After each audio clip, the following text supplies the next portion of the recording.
Pie in the Sky Media. This series contains adult language and descriptions of graphic violence throughout. Listener discretion is advised.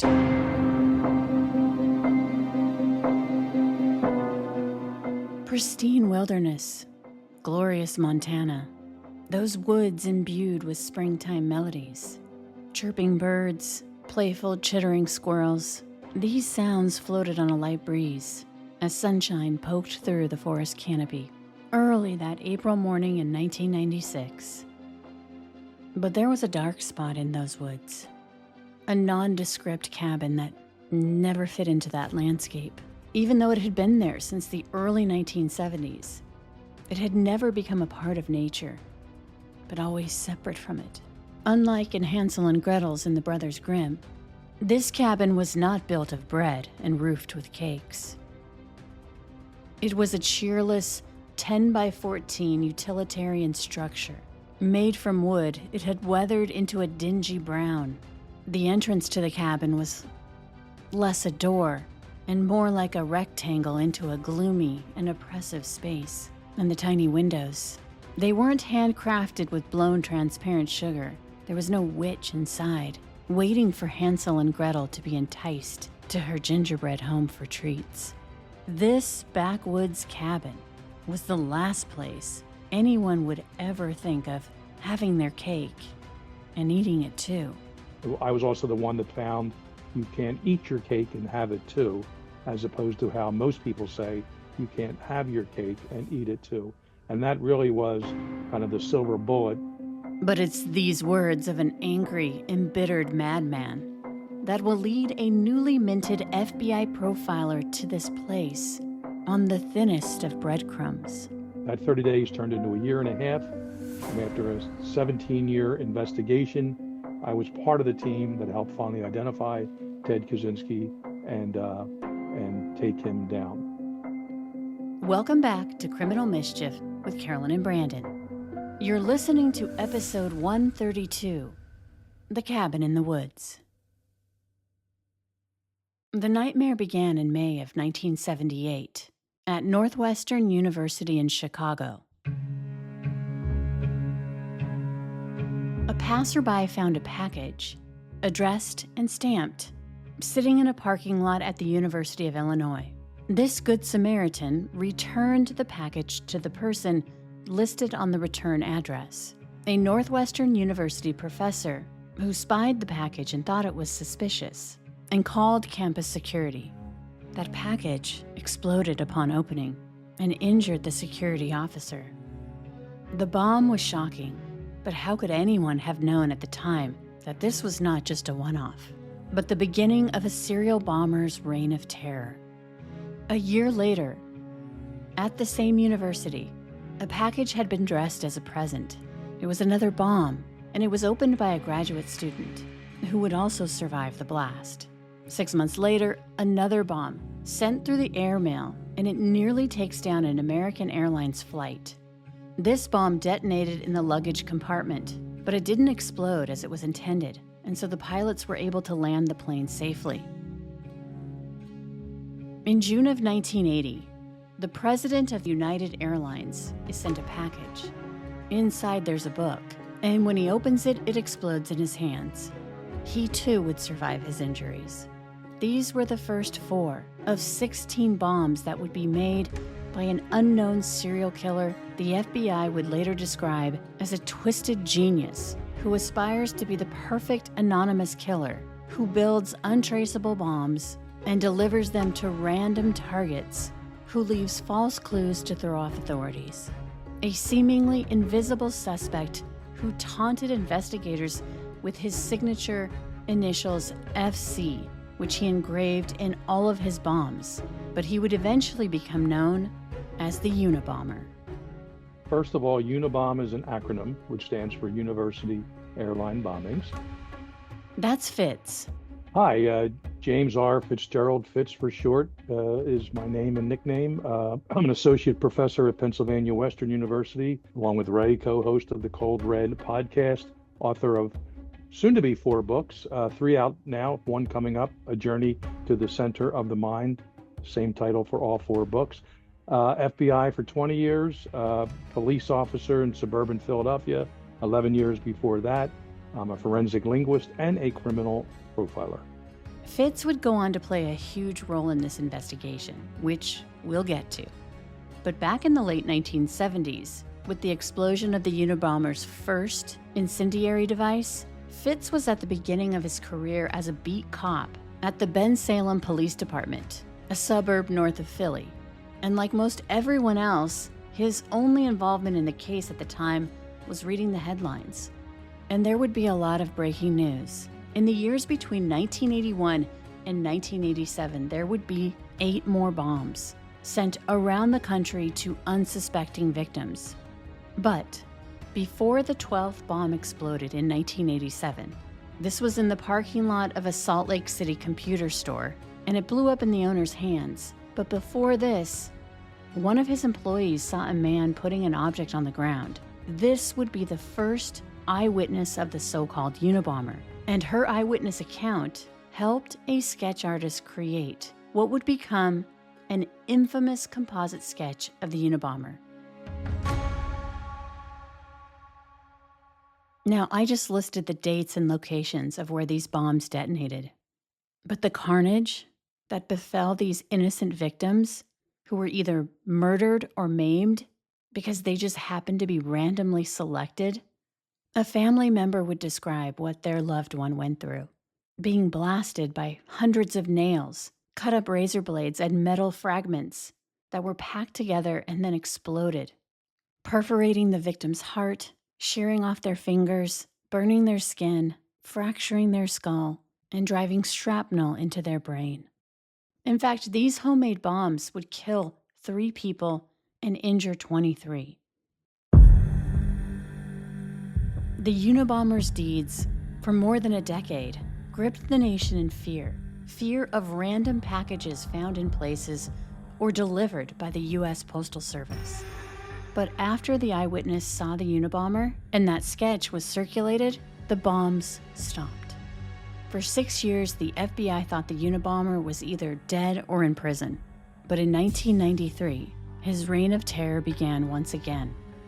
In June of 1993, a bomb maimed a geneticist at the University of California. There was another bomb at Yale University. In December of 1994, a New Jersey advertising executive is killed by a package sent by the Unabomber. And in April 1995, a timber lobbyist is killed in California. Why these targets? Why the lapse in 6 years? There were no answers to these questions.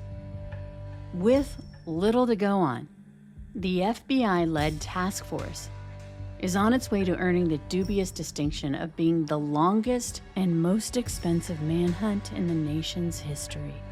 With more than 150 full-time investigators, the task force would get a break when they hired another analyst, James Fitzgerald, or Fitz.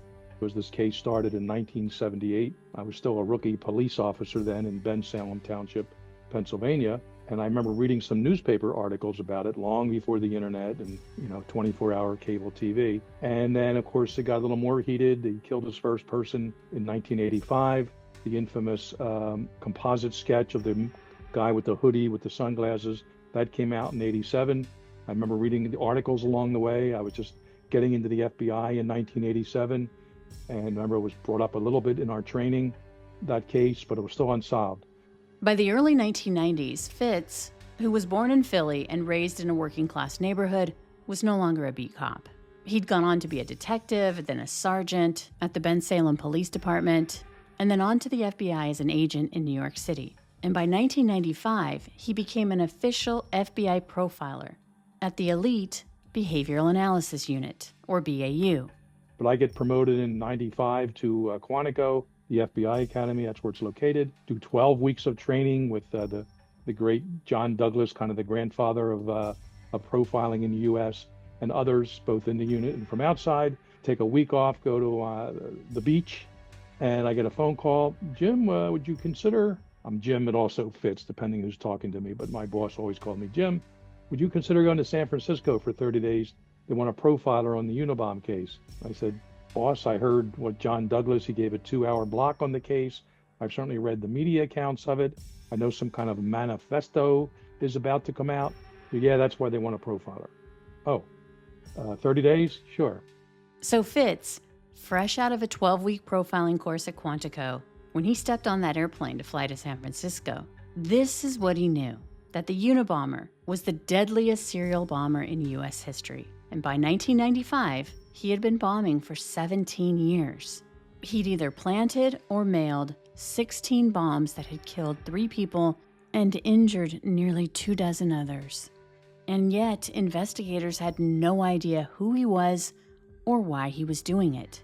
On Fitz's way from New York to San Francisco, he's given a binder to catch up on the case. I look at this letter 10 years later on my flight out to San Francisco. I had a big 3-ring binder, no, digital tablets back then, or even small laptops, at least not for me. But looking at this big 3-ring binder, Dad at his eye, that's weird. Before Fitz steps off that plane, he's found something in a letter that the Unabomber had sent to a professor, which led to his assistant unwittingly opening up one of his packages. Because on the flight out there, I found hidden in a letter that no one else saw, and it's called an acrostic. It's a literary term. It's like a hidden message in the left-hand column looking straight down, or right hand. It could be done other ways too. And it said, Dad, it is I. And it was a letter to Dr. McConnell at University of Michigan, and it tricked him, actually one of his students, into opening up the package. And he opened it up, and it blew up. Luckily it didn't kill him, but it severely injured him. At this time, the thing about Fitz is that, yes, he's green when it comes to profiling. He's also coming in with fresh eyes. Your dad at his eye, that's weird. I tell the bosses out in San Francisco, we're all FBI, but we're a big agency, and I didn't know anyone out there. They didn't know me. They're feeling me out. I'm feeling them out. Do I fit into their teamwork approach, which I did? And I said, by the way, like the second day there, this dad at his eye, what do you make of that? Fitz, what are you talking about? Yeah, look at this letter here to Dr. McConnell. And all of a sudden, they call up headquarters, they call the Attorney General's office, and this is like a big deal to them. This is a clue, and the boss was mad. No one else in San Francisco, where the task force was located, ever saw it. So, the dad at his eye that Fitz saw in the Unabomber's letter is an acrostic. If you think of it, it's sort of like a game in which certain letters in each line form a word or words inside of a poem, a word puzzle, or other composition. It was also a linguistic breadcrumb. Insight into the Unabomber's mindset. Possibly that he enjoyed puzzles, loved the idea of pulling one over on the reader. It also could show that he thought he was smarter than everyone else. But on a deeper level, the Unabomber potentially had daddy issues. This was a huge get. Remember, Fitz had been assigned to the task force to help put together a profile of the Unabomber. At that time, the profile they had put together on the Unabomber before Fitz had gotten there was that he was a disgruntled airline mechanic with a low IQ who they believed had gotten laid off, which is why he targeted airlines, and that he also targeted people at universities because he was mad that they were smarter than he was. The dad at his eye, acrostic, didn't match that outdated profile. And it also didn't match a lot of the suspect pool of the task force at that time. And by the way, a lot of people don't realize, in the Unabomber case, when I got out there the summer of 95 to the task force, they had 2,500 suspects. Some were named, some were just people walking down the street. Someone called in, we had an 800 number set up. It was the first case with $1 million reward attached to it, which, certainly a healthy reward for back in the mid-90s. A lot of other writings were coming in of suspects and this, that, and the other. I would say no. And again, I'm not a linguist at this point, but I just was so focused on the writing style of this person. Right away, Fitz was anointed by the special agent in charge as the word guy, which was no small thing, considering the Unabomber's letters, aside from the exploded bombs, were really the only evidence they had. And I'm reading through all these old documents, and including the initial writings of the Unabomber. There were 13 earlier letters. The 14th document was the manifesto, which a lot of people don't know this, but the Unabomber never called it a manifesto. He referred to it as his article. The media gave it the name manifesto. The summer that Fitz joined the task force, the Unabomber sent a manifesto to the FBI and media outlets. It was titled Industrial Society and Its Future.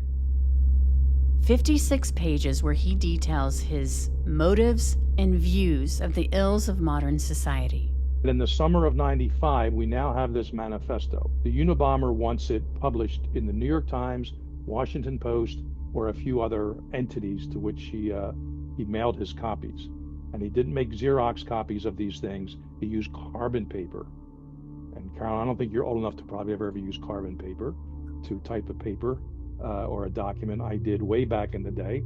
So bottom line, he used it, and all these people got copies. So now the big debate was, and the New York Times was also releasing that they received this manifesto article with a letter attached to it from the Unabomber, again, still unknown, saying that if you publish this thing, we, I'll use the plural pronoun we, or plural pronouns, we will cease and desist from bombing for purposes of killing people from now on. We will reserve the right to bomb for sabotage purposes, but we won't kill anyone.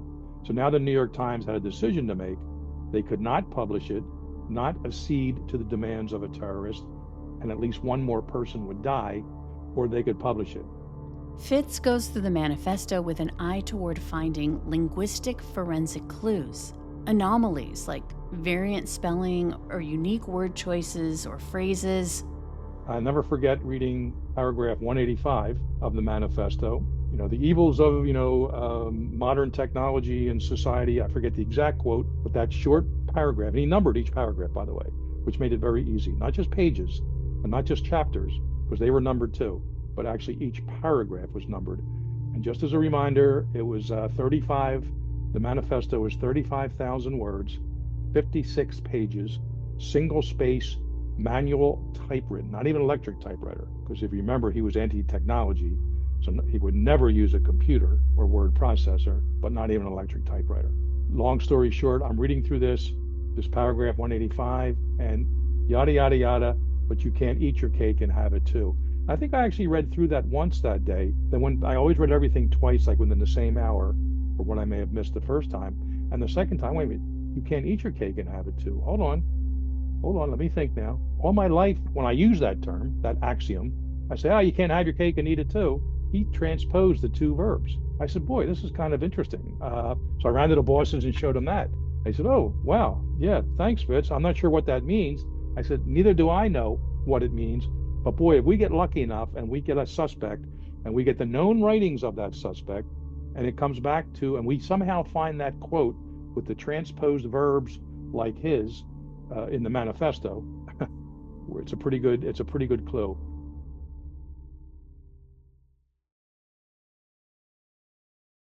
Meantime, there was a debate brewing. Should the FBI give its blessing to the media to print the Unabomber's manifesto? Remember, the United States has a policy not to negotiate with terrorists. However, the Unabomber claimed that if his manifesto was published, he wouldn't target any more people with his bombs. Fitz happened to be at those meetings, where they discussed the wisdom of potentially giving in to a terrorist. He would describe the vibe of those debates as being similar to the jury room in that old black and white movie, 12 Angry Men. These jurors were tasked with deciding the fate of a young man who's accused of murder as they wrestle with their own demons and consciences. An ignorant slob. He don't even speak good English. He doesn't even speak good English. Mr. Foreman, I'd like to change my vote to not guilty. The debate was amongst ourselves, do we publish this thing? Do we recommend it being published or not? And I almost had this thing memorized, the manifesto and the other writings, not literally, but I could pull chapter and verse out the back of my, the back of my hand. And I'm the first one in that meeting said, he's made us a deal. Let's put it out there. He won't kill anyone. Again, as he says, I'm willing to take him on his word, but there's enough distinctive writing in here that someone is going to recognize it. And it wasn't 12 of us on the task force management team, I think 6 of us, unlike the 12 Angry Men jury scenario, but all 5 of them were against me at first. And no argument or name calling or anything, but just no, we can't give in to the demands of a terrorist, and every nut job in the country will want their articles published, whatever. And I said, all right, but if we want to solve this case, I think publishing it's the way it goes. And over the next 2 to 3 days, just like the 12 Angry Men jury room, eventually everyone came around and said, all right, let's tell FBI Director Louis Freeh we want it to be, we agree it should be published. He went and told Janet Reno, the then Attorney General, and then they all went and met with the publisher of the New York Times in New York City and said, we, the FBI and the US DOJ, agree it should be published. So it was published in September of 1995 in the Washington Post. Fitz's position was to greenlight the publication of the manifesto. Doing so would potentially save lives, and ultimately, he believed the Unabomber's hubris and his peculiar language style would lead to his undoing. You weren't just saying, let's publish this because I think we should do it. You were using your experience as a profiler that you felt that you could trust. Like, hey, if he says this, I believe he's the type of person that would honor his word based on my profile and what I've gleaned over however long you'd been researching him, right? Talk a little bit about that position, because it's not just your opinion, right? Well, ultimately it was my opinion, but I would say a learned opinion. And I'm a seasoned investigator at this point. As a police detective, detective sergeant in my early career, my first career, if you will, 7 years in New York City, which is like dog years, 49 years, we kiddingly say in the Bureau, because you're so busy working so many cases. So I was a seasoned investigator, but here I'm a brand new profiler with 12 weeks of training under my belt, some darn good training, but and linguistic stuff, I didn't even probably never use that word once in my life. I certainly knew what it meant, the scientific study of language, but I was just, like I said, I was the mantle was handed to me. John Douglas gave a 2-hour block in training during that 12 weeks, like mini academy at Quantico, but I never realized, nor did he, because he retired then right afterwards. And little did I know that the torch was being passed to me. So then back out and finally in San Francisco, it was, I would say, an educated and experienced guess, projection, summation, if you will, of everything I read about this guy. He wanted to be taken serious. He wanted to be seen as someone who had strong beliefs and philosophies and ideology. And for him then to violate that by the New York Times or whomever printing his manifesto, then killing someone, he would be ripped apart in the media. The task force was strategic about having the manifesto published in the Washington Post. Investigators strongly believed that the Unabomber lived near San Francisco because of postage placed on packages. They also felt certain that, like other serial killers, the Unabomber wouldn't be able to resist getting a trophy. And for him, that would be his published article. Because as a profiler, there's serial killers and offenders and serial rapists. Some of them like souvenirs from their crimes, from their victims. Some serial rapists will take underwear. Some serial killers will take locks of hair. They'll take driver's licenses. We thought for sure that this Unabomber would want to see his article, quote unquote, and or manifesto published, and he would want a copy of it. So we thought he would be one of these people that lined up to buy that newspaper.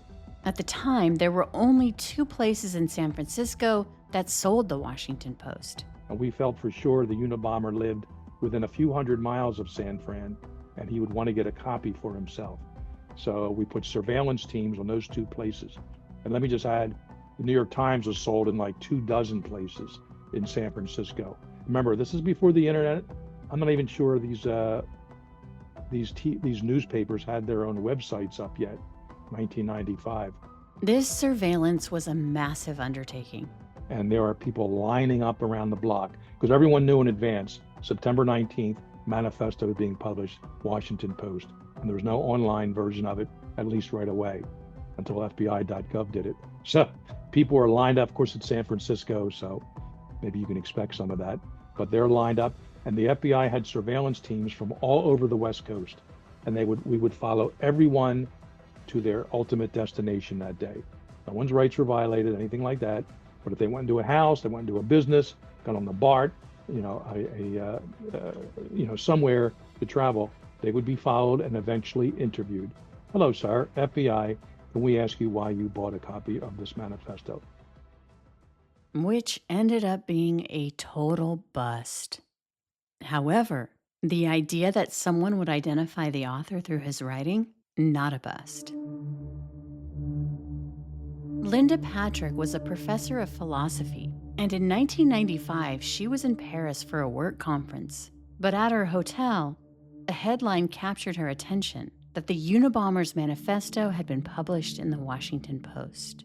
So she went to the lobby of her hotel room, somewhere near the Champs-Élysées, I was told, and sat down at the one computer in the lobby that they used to have back then.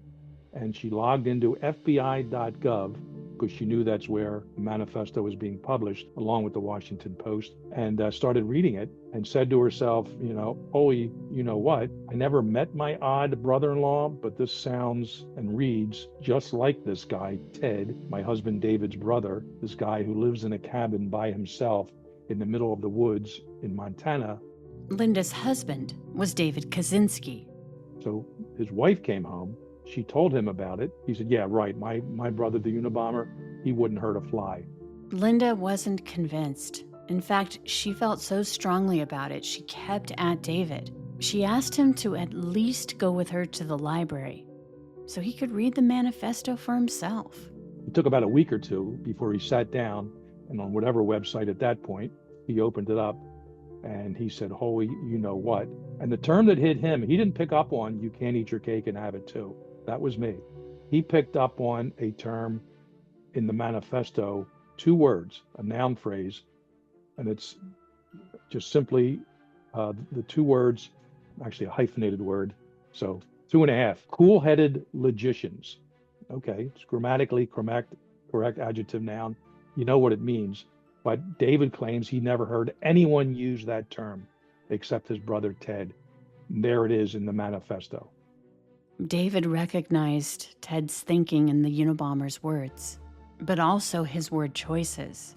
Even so, David struggled. He was having a tough time reckoning the brother he knew, who lived an isolated, unconventional lifestyle off the grid in Montana, who he'd never known to be violent, let alone capable of being a serial bomber and serial killer. David's emotions were complex when it came to his brother, who he had always looked up to when he was little.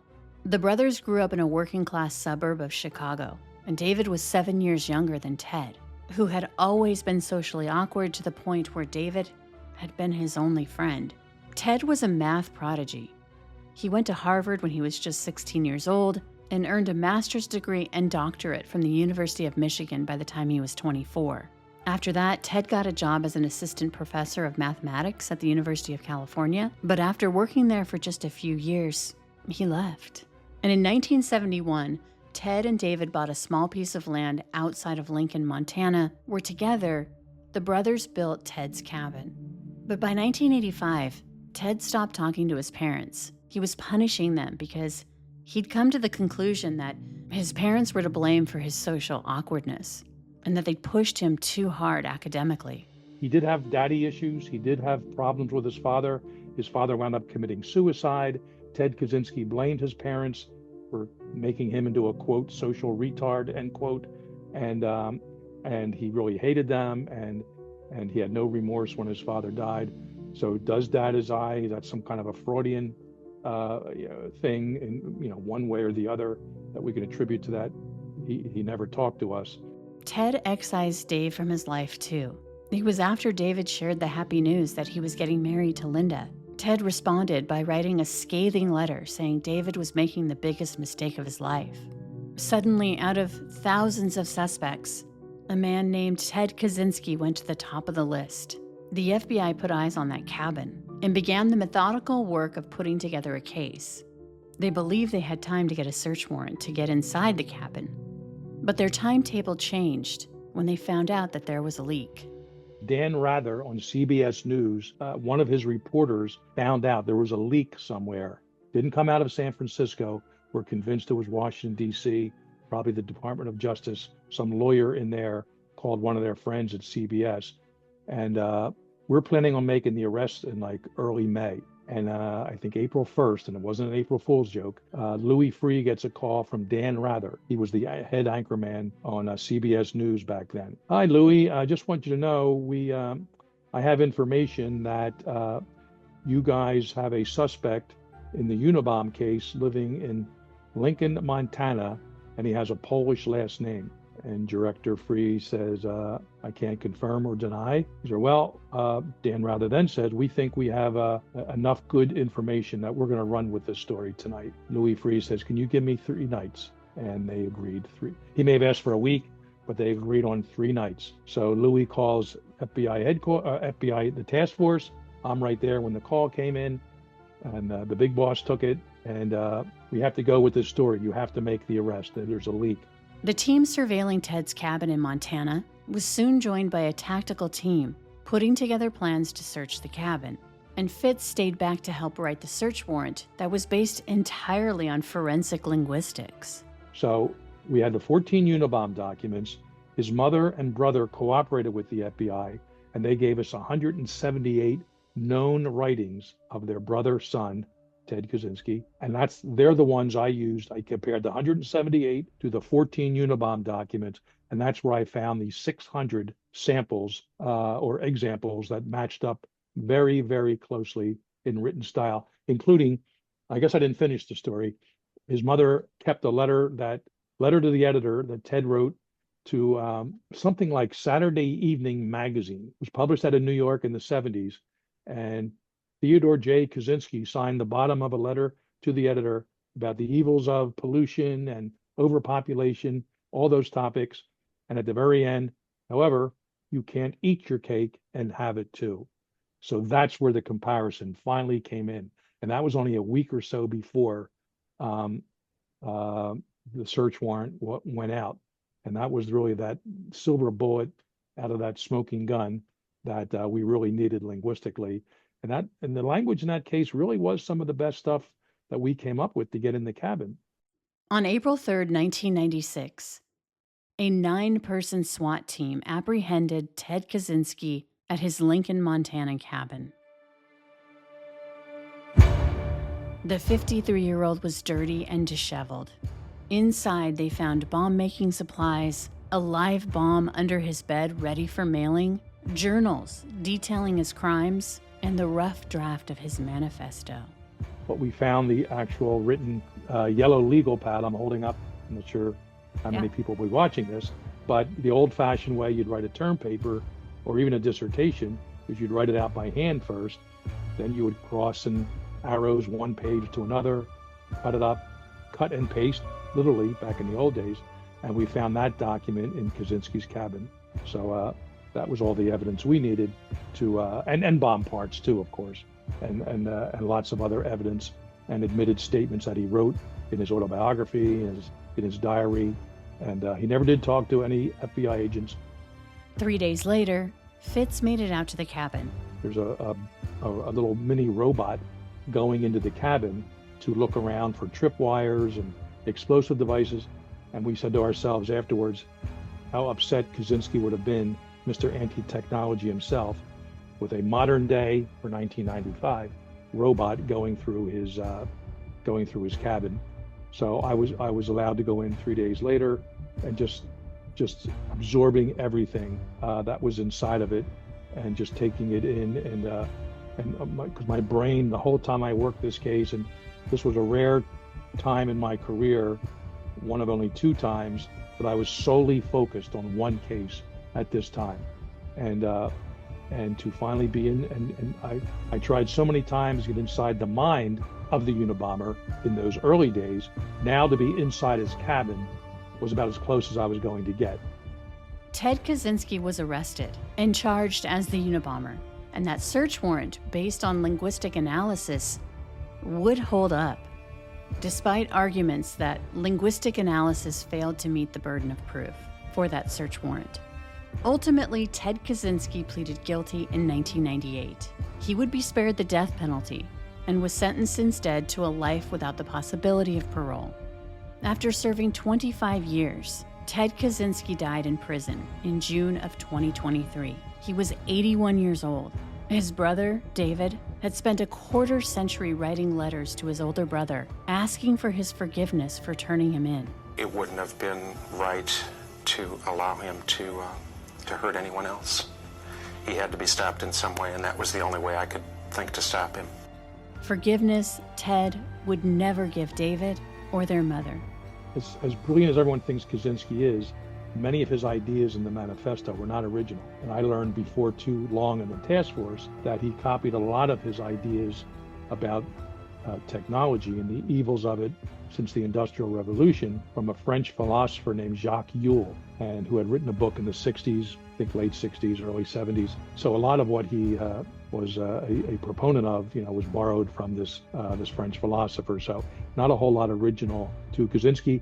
And of course, his ultimate goal was, really in the first few pages of the manifesto, was his goal to the present evils of technology was to disband it all, and we should live in an agrarian society in tribes of no more than 30 people. So maybe 100,000 years ago, that's how it was working, but it would be a little tough to kind of retrofit our present day society into that, but that's what his answer was, that's what his goal was. And so as brilliant as it was, he really had very little in the area of practical application or solutions for his perceived problems. So at the end of the day, he was a poser. That's one term that could be put to him. He wanted to be seen as a real deal, not psychologically unfit, and he argued in the courts not to be seen that way. But he plagiarized some things, he copied others, but I guess because he attached bombs to his ideas, that made him somewhat original. But it really just took away from an argument which possibly holds some water today and back then, but not good enough as far as I'm concerned to kill people. Before I let you go, I wanted to thank special guest James Fitzgerald. You can hear more of Fitz's profiling insights on his podcast, Cold Red. Up next, criminal mischief bonus content. Here, my co-host Branden Morgan and I discuss the case in more detail. And as always, thanks for listening. From Pie in the Sky Media, Criminal Mischief is an EVO production, recorded live in the beautiful Pacific Northwest. We're produced by Branden Morgan and myself. Music by Soundstripe. For EVO Creative, I'm Carolyn Osorio, your writer and host.